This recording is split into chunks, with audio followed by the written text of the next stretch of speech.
Soal bahasa Indonesia suka membingungkan. Pakai strategi ini supaya kamu dapat menjawab soal bahasa Indonesia menjadi lebih mudah. Just do the best to reach your dream. Just do the best to reach your dream.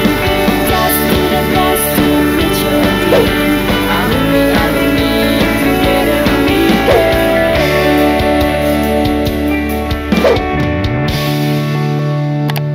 Hai semuanya, kembali lagi di GEP Media Channel. Bersama aku, Kak Dewita. Aku mau membahas soal bahasa Indonesia yang akan keluar pada saat UTBK.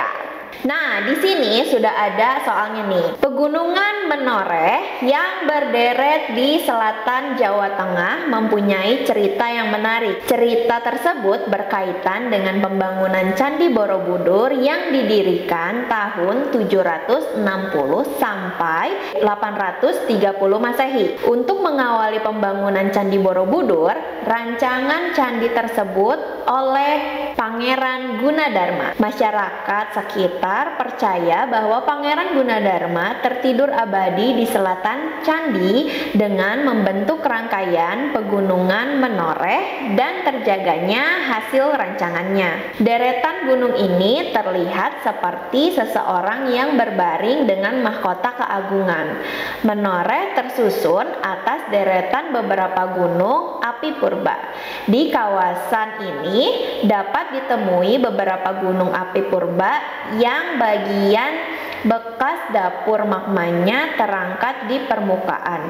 Misalnya Gunung Ijo, Gunung Gajah, dan Gunung Ayam-Ayam. Terletak di bagian tengah deretan, Gunung Api Tua adalah dari jajaran pegunungan Menoreh. Deretan yang kemudian terbentuk adalah Gunung Ayam-Ayam, Gunung Gajah, dan beberapa yang terletak di bagian selatannya. Masuk kepada soal, apabila gagasan pada bacaan tersebut dipisahkan menjadi dua paragraf, padu dan utuh, pengelompokan kalimatnya adalah, pertama yang harus kalian perhatikan adalah sebuah paragraf yang baik memiliki satu gagasan pokok. Hubungan antar kalimat dalam paragraf erat dan padu. Selanjutnya yang harus kalian perhatikan adalah pada teks di atas. Pada teks yang kalian baca sebelumnya dari 1 sampai dengan 5. 1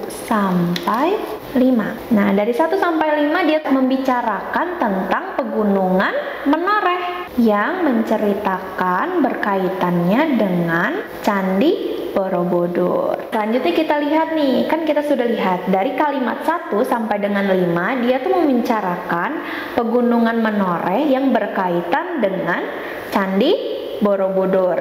Nah, untuk kalimat selanjutnya, kalimat 6 sampai 9, dia membicarakan tentang topografi pegunungan Menoreh.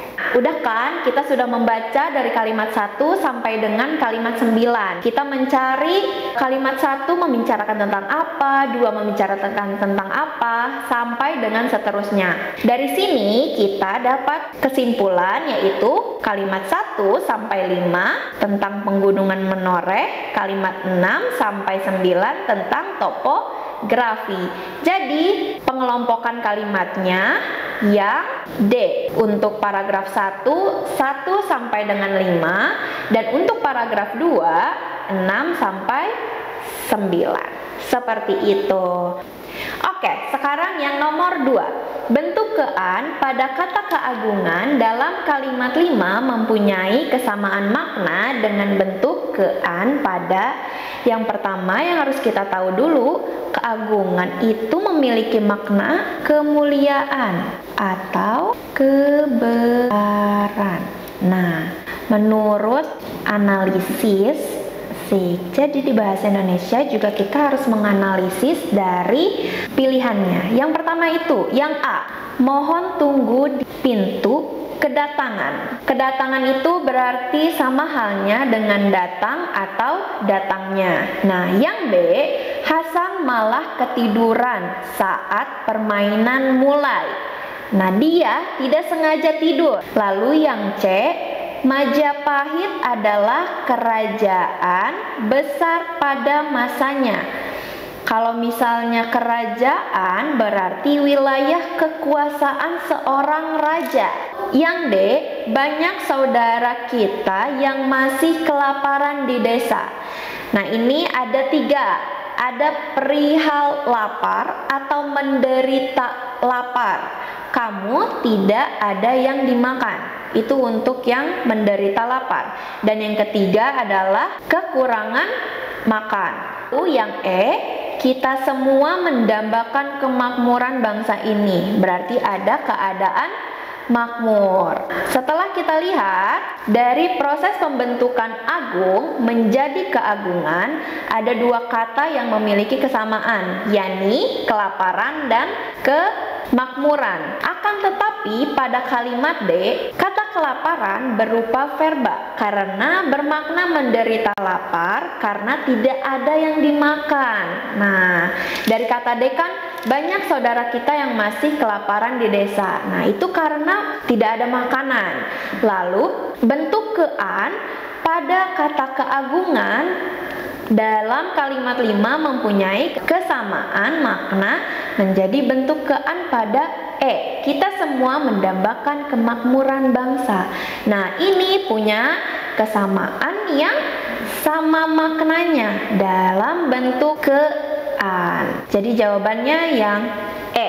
Nah, berikut ada soal yang harus kalian jawab di kolom komentar ya. Semoga pembahasan aku dapat membantu kalian untuk menjawab soal-soal UTBK. Dadah!